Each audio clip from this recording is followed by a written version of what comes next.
Yeah, I'm sure Joe. Were you about to be like, wait, didn't you have a different brother? Who's the younger brother that you had? I only have one. It'd be funny if like I had a brother who was like two older brothers, one that was like much more Jewish and one that was much more Italian, and I was just like the confluence of both. That sounds like a sitcom waiting to happen. Oh my, holy shit! Yeah, wait, Jesus Christ! Wait, I need to write that. Jewish older brother and Italian older brother. Watch this already be a show that we just aren't super familiar with. Yeah, it's probably like on YouTube and has like a dedicated audience. I'm going to make this. I'm just going to call it Jewish older brother and Italian older brother. There you go. Yeah, I threw the sticky note away, so now I just have to count on remembering it. Impress me, please. Hi there.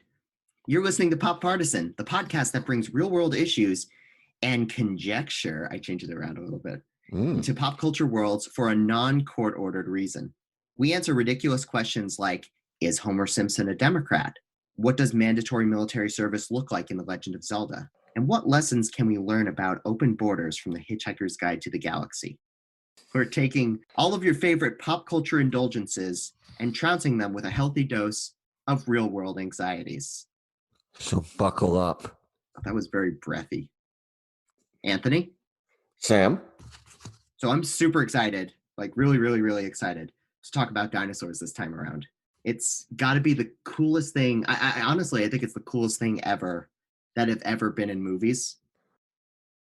What if I told you that these atomic weapons were also in movies and were also very, very, very real and modern and not fossils of a bygone era?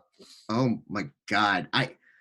While I was doing my research about the history of nuclear weapons and atomic bombs, it never occurred to me that these things could be real. You don't get out much, do you? I went out for the first time today after being inside for a week. It was so strange. Was the weather nice? It's like 35 and cold and sunny and windy. Sounds like a nuclear winter to me. Credits roll. So, for most of the living population that inhabit this little blue marble hurtling through space, they know that Jurassic Park is a film directed by Steven Spielberg that engages every 5-year-old's wet dream. Not just 5-year-olds, in all defense. Some of us are really into this shit, okay? Some people are, and, God bless them, but, Rude. of living, breathing dinosaurs running around the park. Spielberg did not just birth the series out of his head, though. No. He did not. He plagiarized it. Okay, not really. He got permission, yeah. He got permission. Spielberg's vision was the brainchild of one Michael Crichton that wrote a novel on the cautionary tale of genetic engineering. Totally on board with, like, if we can get some super soldiers in here, it'd be awesome. I'm ambivalent to soldiers after, DC. Fair enough. Oh yeah, I forgot. Did they occupy your house? Yeah. They Third Amendment the shit out of my place, and they ate all of my cookies. It's really sad. Did you make them a charcuterie board? Yeah, I didn't have any other food, so I just cut up little bits of meat and cheese and said it was fancy. Love it. Anyway, back to the movie landscape, because Sam detests everything regarding the written word. Most everything. The first Jurassic Park jumped onto the cinematic universe in the year of our Lord, 1993, and was a smashing success. The basic premise of the series is that a wealthy businessman and his merry band of scientists, merry is one word for it, have stumbled upon a way to genetically engineer and bring to life dinosaurs. Except they call them dinosaurs, if you're Mr. DNA. That is true. They hired Colonel Sanders to say dinosaurs. No, it's Mr. DNA. You Philistine. Then, because of man's hubris, the dinosaurs run rampant and become nature's greatest apex predators, and the movie turns into a please don't eat me, eat him action series. So I guess we need to discuss the explosive elephant in the room too, right? I mean, we do, but, it's worth reminding ourselves as we transition into this next subject matter that dinosaurs are also cool. Well, the wrath of nuclear power echoes the sentiment of Dr. Malcolm in the first Jurassic Park. Just because you couldn't do something, you never pause to think that maybe you shouldn't. And of course, I say that as somebody not putting in the right emphasis on how Jeff Goldblum would properly deliver that line. Nuclear bombs are weapons of mass destruction that have only been used twice since their advent. 2 nuclear fission bombs named Fat Man and Little Boy, built at the Los Alamos Laboratory in New Mexico, used on August 6, 1945 on Hiroshima, Japan, and August 9th on Nagasaki, Japan. The impact and scale of these weapons quickly ended combat in the Pacific theater of the Second World War. Their advent, as well as exchanging... That is a very generous term. ...technical schematics among the Allies in World War II, led to the standoff of geopolitical tensions that we know as the Cold War. Us Americans and them Soviets kept trying to one-up one another with the sword of Damocles hanging over both of us of our nuclear warhead stockpiles. And thankfully, the threat of a mutually assured destruction arguably kept us from killing each other. I realize thankfully may not be the right word, but regardless. Generally, dinos and nuclear weapons force us to ask a lot of ethics questions to justify having something so cool or so destructive. Indeed. Lots of moral questions, and I think to, put the fear of God into everyone, the law of probabilities is not something that is immune to nuclear warheads. We have these things. Thankfully, nothing terrible has happened, but that doesn't mean it won't in the future sometime, either soon or maybe not so soon. That's foreboding. It is foreboding. So, in the vein of forebodedness, Sam, I want to be your therapist for a moment. Oh, well, bold of you to assume that's an easy feat. I'm going to say a group of words, and I want you to tell me the first thing that comes to your mind. Okay? Are you ready? Wait. Should I be sitting down, standing up for this? I'm wearing a shirt. Should I take my shirt off? Please keep your shirt on. It is an audio medium, so it won't matter if my shirt's on or not. Yeah, but I still have to see you in this medium recording session, so. I'm ready. Our first word is Damascus Incident. I'm thinking that's some kind of incident, some kind of altercation, and it involves a place called Damascus. True. Okay. How about Broken Arrow? I'm thinking like a sad song by Robbie Robertson from the band. Because I think he has a song called Broken Arrow on one of his albums, like one of his more recent albums. Wouldn't know. You gotta listen to the band, man. And our final word, Missile Gap. Like when you open up a pair of legs and there's a gap where your missile should be. Fair enough. This is an exercise where there's no wrong answers, right? You're right. Yes, true. I would be a bad therapist if I said that there are wrong answers here. So the Damascus Incident, Broken Arrow, and Missile Gap all have one consistent theme, and that is they involve nuclear weapons. Mm-hmm. If you want to do some extra reading, which I know you don't, but our listeners might, the Damascus Incident occurred in Arkansas under President Bill Clinton, when he was governor. A small town of Arkansas, Damascus, nearly was annihilated off the map by a nuclear weapon that almost exploded. Damascus is a town in Arkansas? It is. Oh, I was thinking it was like in Syria or something. No, it is in fact in Arkansas, and it was almost wiped off the map.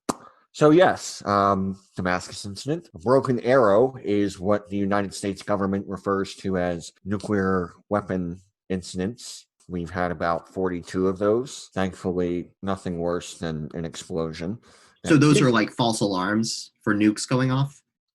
Not false alarms. We're talking about incidents where a nuclear weapon either went missing or broke or somehow found its way into the backyard of a North Carolina farmhouse.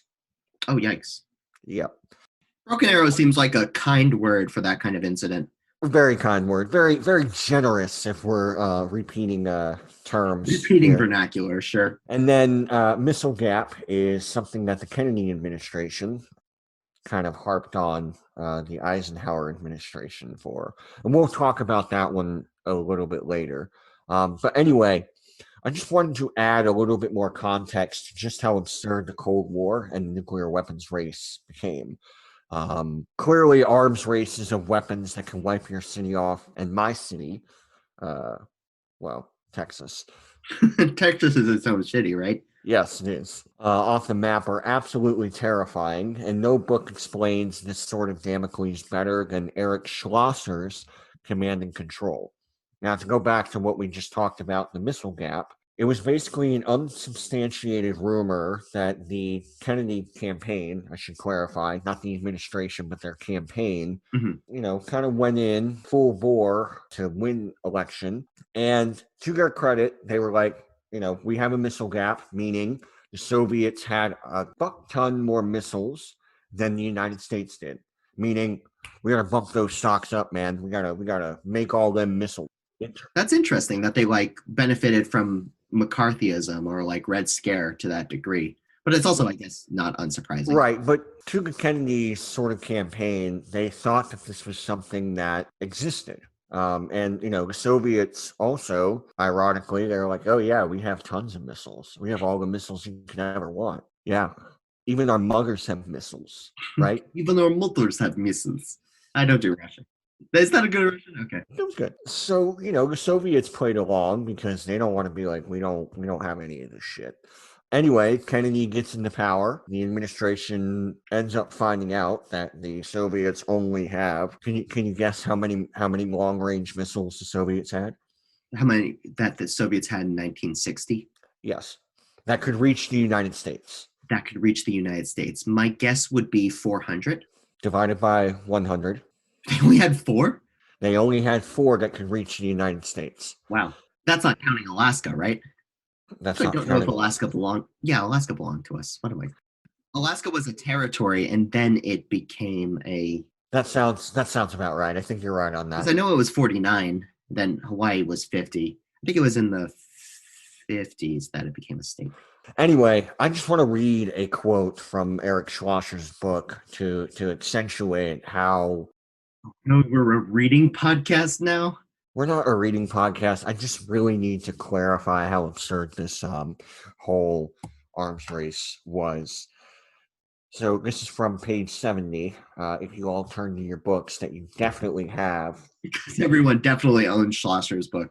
So they're talking about the missile gap. Far from being grounds for celebration, the absence of a missile gap became a potential source of embarrassment for the Kennedy administration.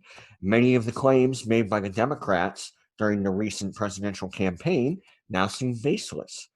Although General Power, who was sort of a power player in the defense administration. Wait, his name was General Power? Yes. Oh my God. Right? Was this man 8 feet tall and only ate cows for breakfast? I'm not sure. You'll have to look up what he looked like. I'm thinking he's skinny and has a balding head, but I could be wrong. Like some Professor X vibes. Mm-hmm. Still insisted that the Soviets were hiding their long-range missiles beneath camouflage. The United States clearly had not fallen behind in the nuclear arms race. Skipping ahead a little bit, President Kennedy was displeased. At a press conference the following day, Kennedy stressed that it would be premature to reach a judgment as to whether there is a gap or not a gap. And then we went full bore into being like, fuck it, we need all these missiles. So yeah, Kennedy administration was like, we know they don't have enough missiles, so fuck it, we're just going to turn it to 11. And that's interesting because I associate the massive nuclear, well, not nuclear, but military proliferation with President Reagan. But clearly that was different tension and different circumstance and obviously different outcomes for. To be fair, I mean, this is kind of just a perpetuating cycle, right? Right. Before all this, before Kennedy, right, we didn't necessarily have a lot of missiles. A lot of our weapons came from the air wing. We'd fly a plane and drop a bomb on you. Yeah. And that was mainly what we did.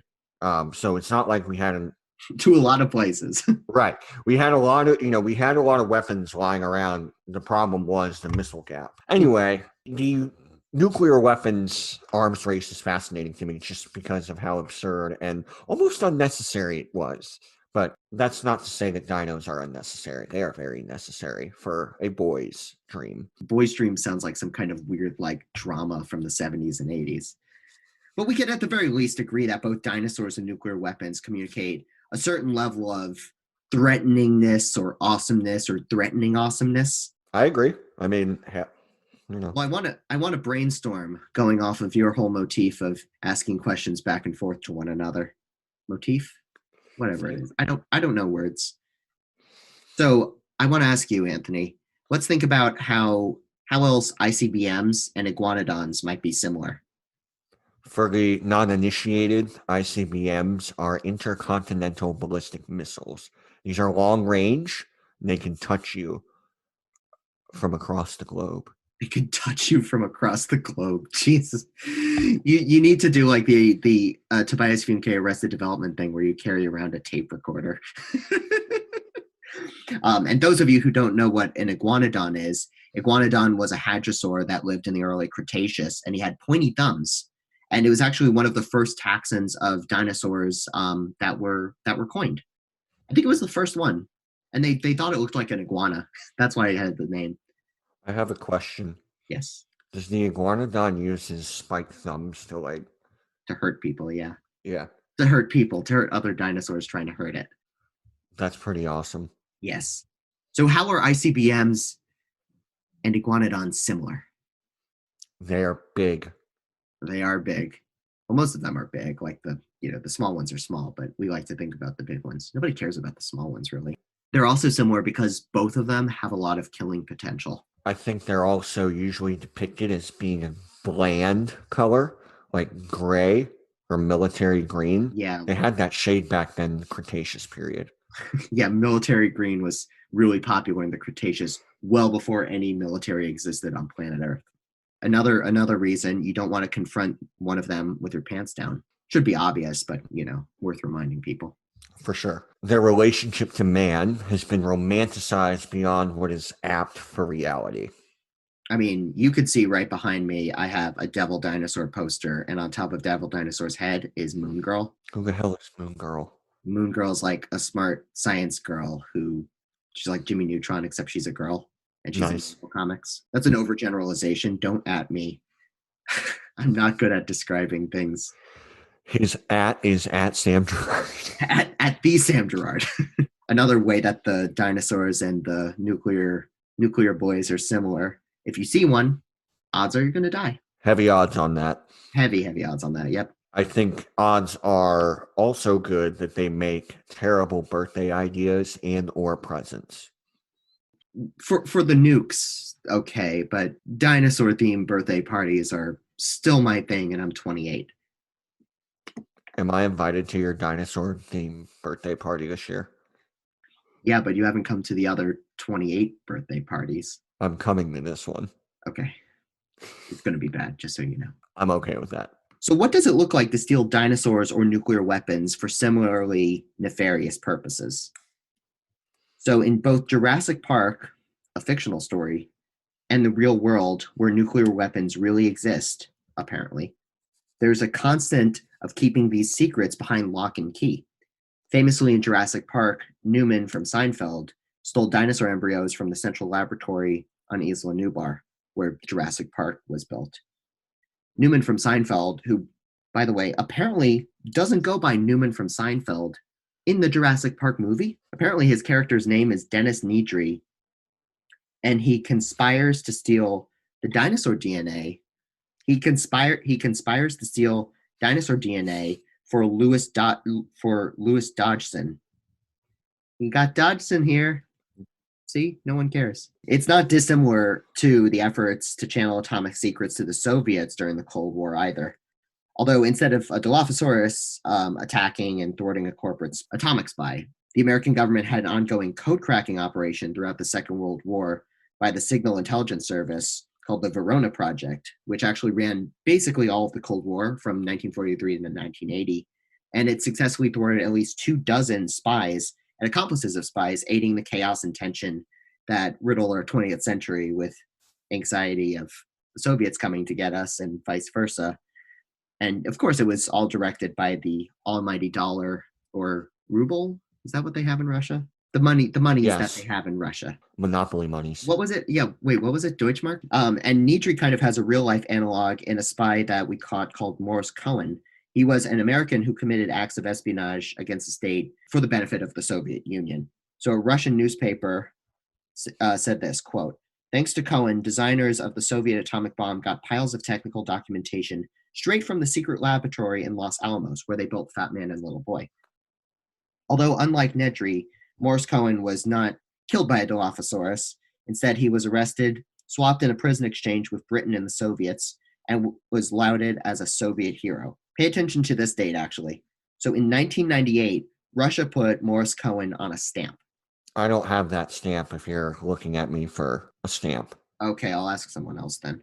But it raises an important question. Would you pay money to put Newman from Seinfeld on a stamp?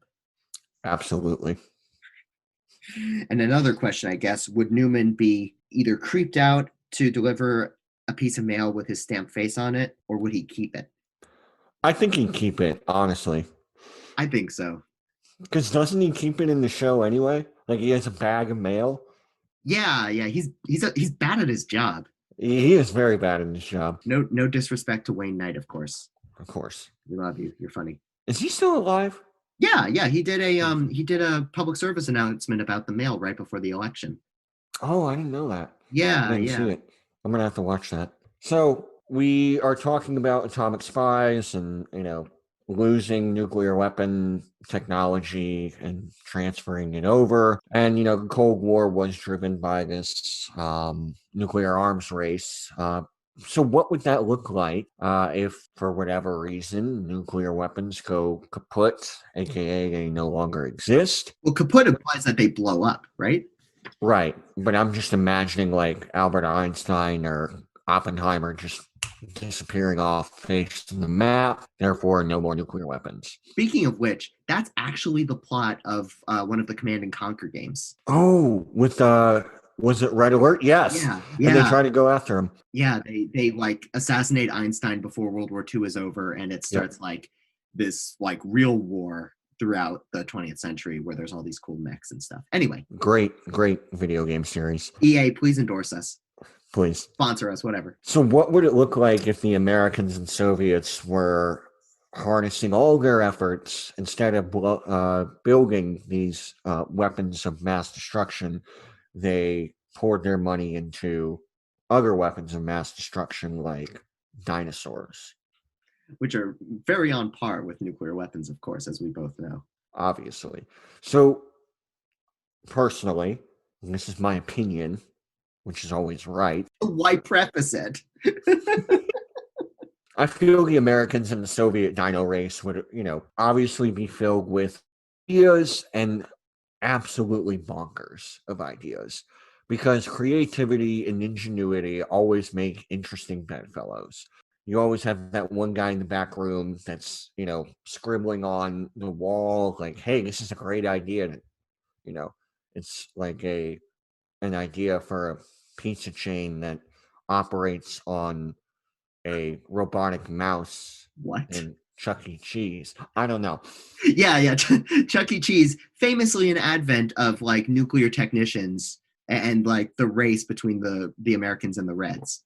Chucky knows where the bomb is. Chucky is the bomb. So I feel like this is about just we're gonna train the dinosaurs themselves. I don't know, combine them with wolf or dog, them subservient, and we put all this armor on them, and they just become massive armored killing machines. Oh, we also stick a shit ton of growth hormones in them.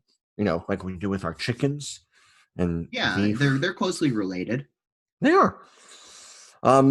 So we jack them up on all this DGH. And, you see this similar to what the Jurassic World does, right? They try to create this ultimate killing machine. And, that's probably the way that it would go.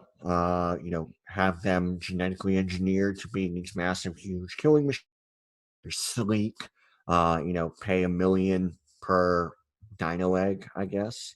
I think it'd be cheaper than that, but I don't know. The I don't fossilized know. ones are cheaper. Oh. But obviously a live thing and a fossilized thing are slightly different. Mm-hmm. Yep. I mean, I think if you're paying $2,000 for a dog, a dinosaur egg is probably going to run you more than that. Oh, in the second Jurassic World film, they auctioned off dinosaurs at a black market thing, and I think a baby Allosaurus ran like $14 million. Okay, so we'll go with 2 million per egg. I mean, would you want a baby Allosaurus? I would want a baby Allosaurus.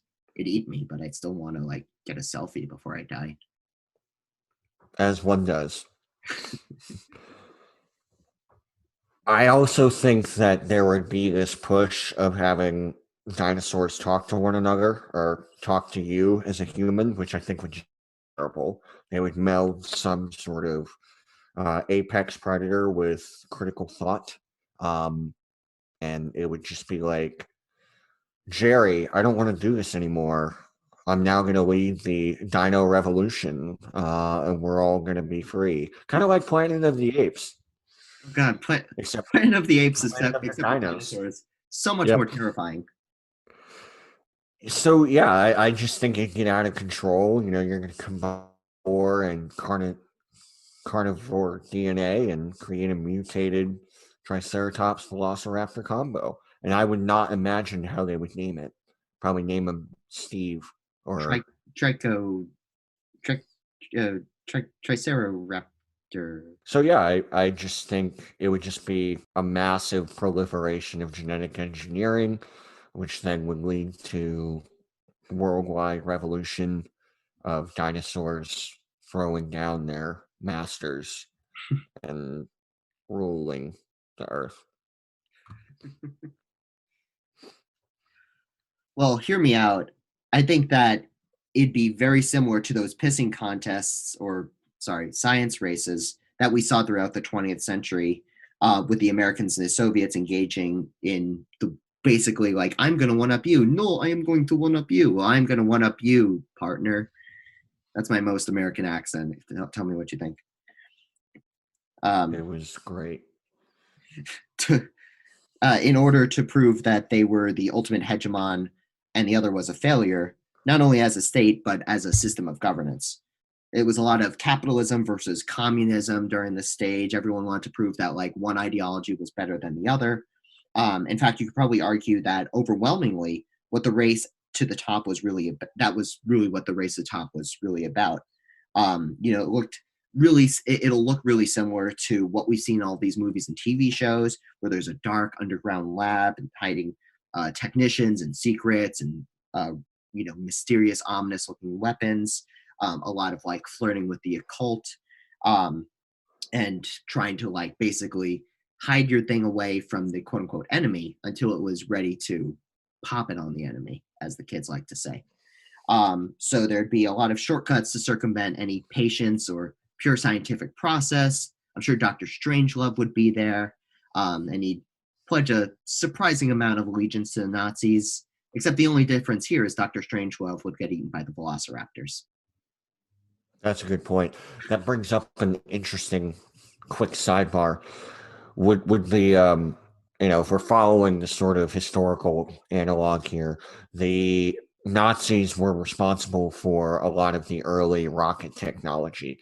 So would they also be responsible for creating these dino weapons first?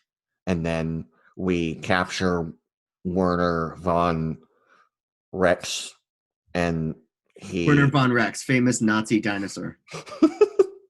No. He's the head scientist that created Nazi Rex. So I don't think the Germans would have been a particularly big source on it. There were a lot of like Germans who were like, playing around with genetic things, but I think it was predominantly like war technology. I don't think they were trying to design super soldiers. I don't think Captain America was a documentary, but I'd imagine it wouldn't have been in their forte necessarily, but I don't know what else they like experimented on per se.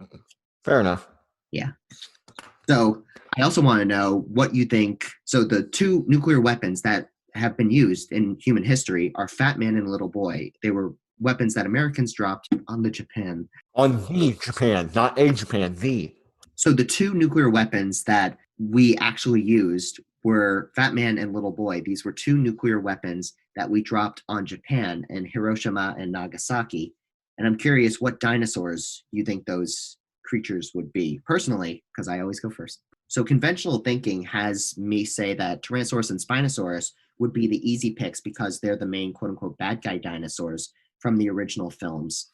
But I would actually say that Indominus Rex or the Indoraptor from the Jurassic World films would be more apt because they're the mutant lab-grown dinosaurs that are designed and represent something much more sinister when it comes to unlocking these mysteries or power of nature. They're more representative of human manipulation over science for the purpose of military proliferation, or in the case of the Indominus Rex specifically from the first Jurassic World film, for the sake of entertainment. They talk a lot about how dinosaurs are boring to kids and you have to invent a new dinosaur in order to impress kids. That's bullshit. Dinosaurs are always cool. But yeah, and the Indominus is more for that novelty, like I said, and the Indoraptor would be more directly for military aggression. So what would you think, Anthony? Well, personally, again, this is my opinion, and it's right. Okay. I don't think your opinion is quite right. You see, dinosaurs don't really have blast radiuses, right? They don't blow that's up. a really good point. Yeah. Didn't think of that. I think Fat Man and Little Boy would take offense to being called bad guys. Yes, because nuclear weapons famously have feelings. Don't want to upset them too much. So, Anthony, why don't you tell me some weird nuclear defense systems? Oh, I would love to. So, famously, these bad ideas that we've been alluding to, I just want to name off a few of them. The Davy Crockett rifle, which was a rifle or a launcher with an atomic bomb on the end of it that would only go, I think, about 3 to 5 miles, which is not a great place to be if you're launching a nuclear weapon. Oh, no. You have the atomic anti-cannon, which would launch a nuke about 20 miles, which slightly better, but again, you don't want to be anywhere near this thing. And my favorite, nuclear landmines. Oh, God. Which like such a bad idea. Transitions. Oh, yes. Yes. Which transitions into my favorite weapon of them all, known as the chicken bomb. Now, the chicken bomb is something that the British came up with. And basically, for all you military historians out there, the whole idea of the Cold War, if the Soviets were going to come over into Europe, Europe would be torn to shreds with, nuclear weapons, and that would be it. Anyway, the British thought, you know what? We're going to create a massive nuclear landmine, and we're going to stick it somewhere in Europe. Now, don't say where, of course. Right, in Germany. Germany. So basically, the weather in Germany is famously going to be cold in the winter. So if the Soviets were to storm over, the bomb would not work because it would just be too cold for the ground to pick up those shock waves from the tanks. And basically, they needed to come up with something else. So they thought, okay, we need to keep this bad boy warm. So they said, we'll put chickens to keep the bomb warm, and that'll solve all of our problems. Like they put chickens around the bomb? Yep. They'd stick them in the ground and put chickens around it, and the chickens would keep the bomb warm, and then it would explode. And like they're incubating an egg? Yes. Except the egg is very nuclear, very large, and would explode. Like I could understand having trust issues if you're the chicken. Yeah, so that is the sort of epitome of the weird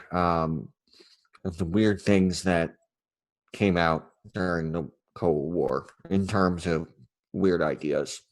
Those like are Chuck E. Cheese. And Chuck E. Cheese. So to lighten the mood, I'm going to tell you about some fun, weird dinosaurs. I say fun because for me, weird and fun are the same thing. And I'm going to butcher the names because they're very hard to say. So this one is called Coelopos. Oh, shit. You really butchered it. Shit. Maybe if you read more, this wouldn't be a problem. What? This one is called Coelopos. It is a Pachycephalosaurus that has feathers all over it. They're spiky feathers. And the name, which I'm not going to try and pronounce again, literally means knucklehead. There is a Margosaurus, far easier to say. It is this sauropod that has these long protruding spines coming off of its neck. And so fossils that they found of this dinosaur in South America actually still had those spines on it, and they were so confused whether or not it was a sail or spines. And the consensus was awesome. Spines. There's Bambi Raptor, which is a teeny little velociraptor. And it was named for, you guessed it, some fucking deer in the woods. This one isn't a dinosaur, but I love the name. It's called Teleocrator. It is this quadrupedal coelophysis kind of reptile that predated dinosaurs. It lived in the early Triassic period. There's a small tyrannosaur that they found in China called Dilong, Dilong, and the name apparently literally means emperor dragon, which I find hilarious because it's a tiny T-Rex. It's going to be like the opposite of an emperor or a dragon. And of course, my personal favorite, Irritator. Why do they call it Irritator? I think it's there's actually a story behind this. They call it Irritator because in order to transport dinosaur fossils, you have to put them in these casts so that way you don't damage the bones as you're transporting them back to the laboratory. And apparently chipping off the cast, the plaster, for when they transported Irritator back to the lab was really, really annoying. And so they opted to call it Irritator, even though it's not a raptor. It's basically a smaller version of Baryonyx that lived in the early Cretaceous period. So yeah, those are some weird dinosaurs, which always make me happy. I don't know why I'm smiling so much thinking about dinosaurs. Childhood innocence still semi-intact. Yeah, no, that's a good thing. We could all use more intact child innocence these days. Well, it's been good, hasn't it, Sam? Yeah, it's been pretty good. Yeah. Yep. So, before we leave your ear holes, we know there's a lot to discuss on this topic, or topics, and this discussion wasn't meant to be exhaustive. I have a life, he has a life, so don't have enough time. Let us know what you think, or if we made any egregious, and I emphasize, egregious errors. Which we definitely did. Email us at popularpartisan@gmail.com. Thanks for listening. Tune in next episode where we'll discuss Alien, like the movie. Bye. Pop Partisan is hosted and created by Sam Gerard and Anthony Tarzi. Logo by Emily Turner. PopPartisan.com designed by Joe Gerard. Music by Andrew LaVogue. Go find Andrew on Instagram, Spotify, and Bandcamp. Thank us later. Make sure you subscribe to Pop Partisan wherever you get your podcast fix.